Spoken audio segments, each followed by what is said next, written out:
Maka kita pelajari dulu hakikat iman sebelum kita lihat siapa yang Allah benarkan. Bahwa iman, yang dimaksud iman itu harus terdiri dari qaulun wa amalun. Dan iman itu harus terdiri dari dua hal, qaulun wa amalun, perkataan dan perbuatan. Itu unsur yang membangun iman, qaulun wa amalun, perkataan dan perbuatan. Tidak boleh cuma hanya berkata saja tapi nggak pernah berbuat. Sholat enggak, puasa enggak, zakat enggak, cuman berkata aja. Itu bukan orang beriman. Atau dia hanya beramal tapi nggak pernah mengatakan dirinya beriman. Itu juga nggak bisa. Ini salah satunya tidak boleh, tidak ada. Qaulun wa amalun, perkataan dan perbuatan. Dia berkata dan dia berbuat yang benar, sejalan. Kalau salah satunya tidak ada, hanya berkata saja, tidak ada amalnya, atau hanya beramal tapi tidak pernah mengatakan dirinya beriman, maka tertolak imannya. Iman itu harus terdiri dari qaulun wa amal. Qaulun itu ada dua. Nah, perhatikan. Qaulun itu ada dua. Perkataan itu ada dua. Qaulul lisan wa qaulul qalbi. Yaitu perkataan lisan dan perkataan hati, ya. Jadi yang berkata di diri kita ada dua, para jamaah sekalian. Ya, yang berkata di diri kita ada dua. Ada perkataan lisan, ada perkataan hati. Lisannya berkata, hatinya juga mengatakan. Jadi nggak boleh salah satunya. Lisannya saja, hatinya tidak. Ini juga tidak benar. Hatinya saja, lisannya tidak. Ini juga tidak benar. Lihat, dia harus memenuhi dua perkara. Ada perkataan lisan, ada perkataan hati.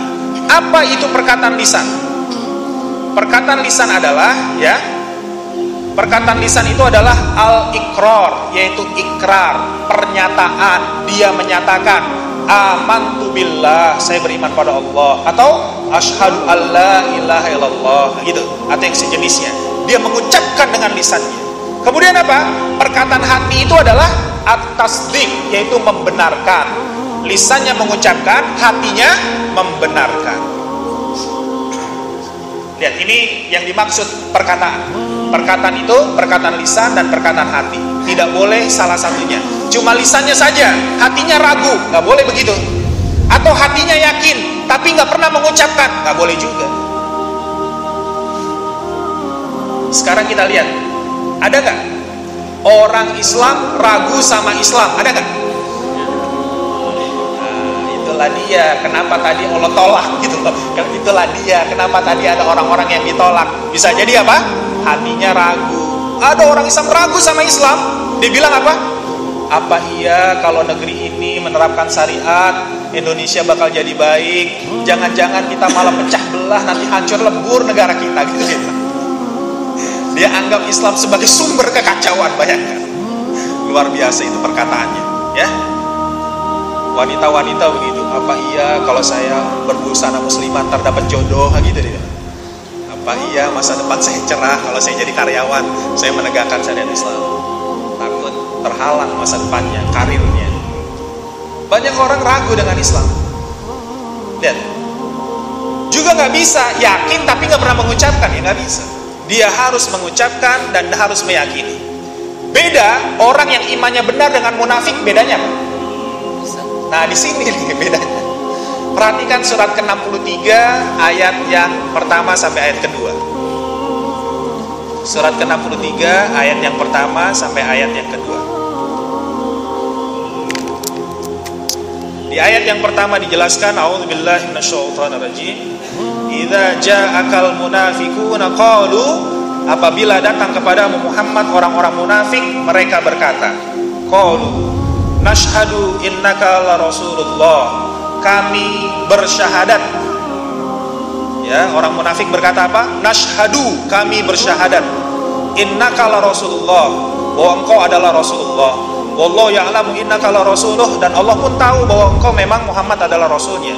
Tetapi Allah ingin tegaskan, wallahu yashhadu, Allah menyatakan, innal munafikina lakadzibun, orang munafik itu syahadatnya dusta.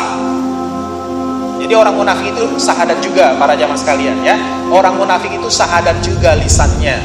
Bahkan bisa jadi apa? Syahadatnya lebih fasih dari kita, bisa jadi. Tapi lihat, Allah tolak syahadat orang munafik itu, Allah tolak. Apa sebabnya? Sebabnya lihat di ayat keduanya, karena ittakhadhu aymanahum junnah. Karena orang munafik menjadikan syahadatnya sebagai perisai.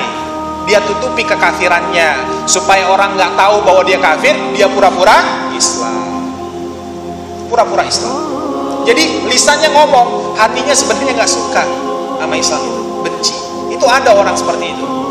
Jadi zaman Rasulullah juga banyak waktu itu. Ketika Islam sudah punya kekuatan di Madinah, orang kafir mulai takut karena Islam mulai punya kekuatan. Nah, mereka karena ketakutannya pura-pura jadi orang Islam. Ya, itu beda antara orang munafik dengan orang imannya benar. Dia berkata tapi nggak sampai hati. Nah, sekarang balik lagi kemari, setelah kita bahas qaulun, sekarang kita bahas amal.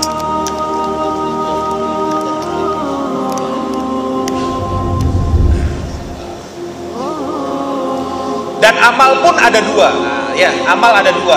Qaulun ada dua, amal ada dua. Apa itu? Ada amalul qalbi dan ada amalul jawarih. Ada amalan hati, ada perbuatan hati, dan ada perbuatan anggota badan. Jadi yang beramal di diri kita ada dua, para jamaah sekalian. Yang berkata ada dua, yang beramal ada dua.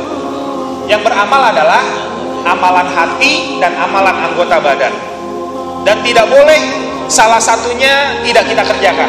Ini iman kita nanti jadi rusak. Kalau dia tidak melakukan amalan hati atau dia tidak melakukan amalan anggota badan, ini menyebabkan iman seorang juga menjadi rusak. Dan kita harus tahu apa itu amalan hati dan apa amalan anggota badan. Nah, ini banyak buku yang bisa nanti kita baca. Amalan hati itu diantaranya adalah ikhlas, sabar, tawakal, zuhud, warah, istiqomah, takwa, mahabbah, jujur. Nah, itu amalan hati. Seorang mukmin kalau dia beriman, hatinya jangan diisi dengan penyakit hati.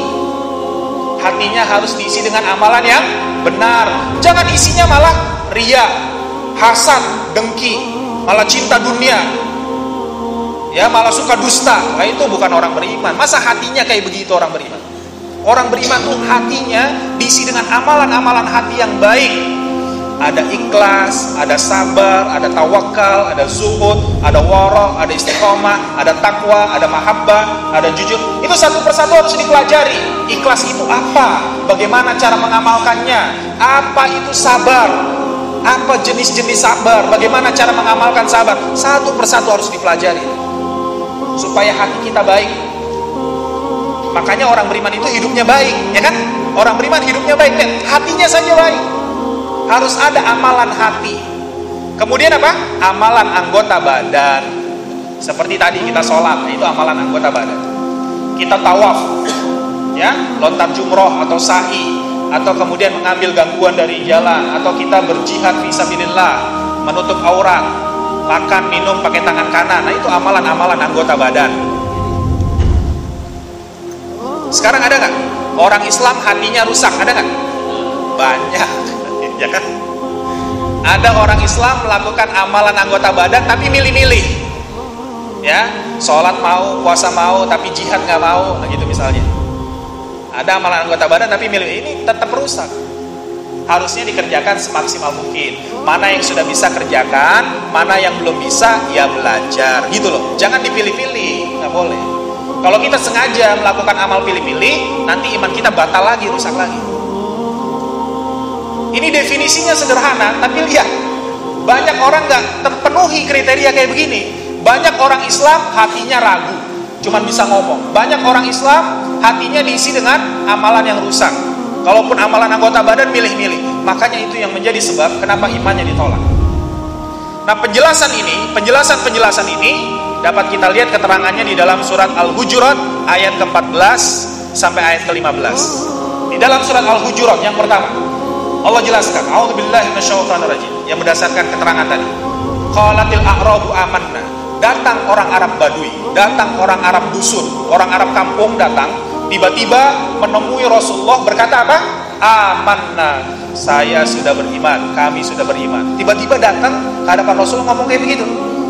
Maka Rasulullah diperintahkan oleh Allah, "Qul," katakan Muhammad, katakan kepada dia, "Lam tu'minu walakin qulu aslamna," katakan kepadanya, kamu belum beriman, kamu itu baru Islam, baru tunduk. Nah, lihatin ya, ada orang datang menghadap Rasulullah ngakunya beriman. oleh Allah diperintahkan, ya Rasulullah katakan padanya, kamu tuh belum beriman, belum beriman, kamu baru tunduk. Apa sebabnya? Perhatikan, apa sebabnya orang ini imannya belum diterima? Ya, sebabnya adalah satu, walamma yadkhulul imanu fi qulubikum, karena imannya belum masuk ke dalam hati. Lihat, imannya belum masuk ke dalam hati. Ya, karena Allah Maha tahu hati manusia, maka langsung dikasih tahu, kamu tuh baru bisa ngomong doang, hati kamu tuh belum meresap, kamu belum beriman. Satu, sebabnya belum masuk ke dalam hati. Kedua, sebabnya adalah wa in tuti'ullaha wa rasulah la yalitkum min a'malikum say'a. Kalau kamu taat kepada Allah dan Rasulnya, niscaya amal kamu tidak disia-siakan, kamu dapat pahala. Artinya apa? Selain harus masuk ke dalam hati, harus ada ketaatan, harus ada amal, harus tunduk patuh kepada Allah dan Rasulnya, mengerjakan perintah-perintahnya, baru nanti amalnya dihitung.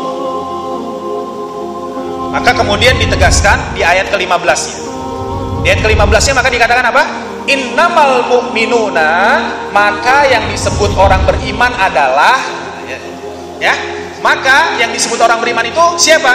Alladzina amanu billahi wa rasulihi, yaitu mereka yang menyatakan bahwa dirinya beriman pada Allah dan Rasulnya, tsumma lam yartabu, kemudian tidak ragu-ragu.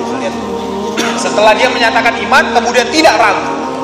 Kemudian apalagi? Dia tunjukkan dalam bentuk ketaatan, dalam bentuk amal. Amalnya di ayat ini adalah wajahidu fi sabilillah bi amwalihim wa anfusihim. Ulaika humus shadiqun, maka mereka itulah orang-orang yang benar. Lihat di ujung ayat. Di ujung ayat kalau bilang apa? Mereka itulah orang-orang yang imannya benar. Ini lawan dari yang tadi. Kalau yang tadi kan sebelumnya apa? Mereka bukan orang beriman, ditolak-tolak. Nah kalau ini lihat, inilah orang yang imannya benar. Siapa? Yang menyatakan, kemudian dia meyakini, kemudian diaplikasikan dalam bentuk amal.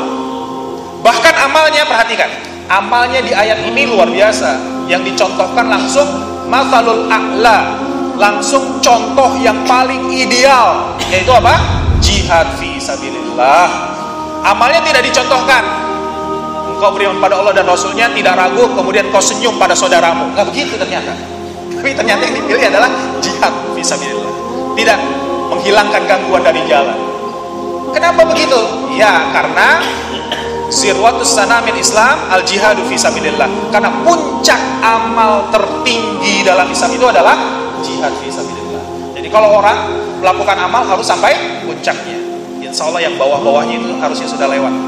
Jadi tidak dikasih contoh yang minimal, harus contoh yang ideal, harus sampai contoh yang ideal. Nah itu berdasarkan kriteria iman.